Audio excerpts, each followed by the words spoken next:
What if the lessons I learned the hard way could help you make better life decisions? Hey everyone, I am Faith. I realize ang dami ko palang kwento at life lessons na gustong i-share. And to be honest, consistency has not always been my strength. But this time, I'll do my best to show up. This page is my online life diary.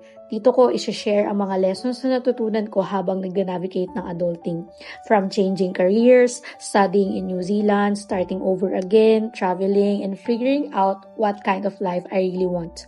Hindi ko masasabi na figured out ko na ang buhay ko, pero naniniwala ako may matututunan tayo sa bawat season.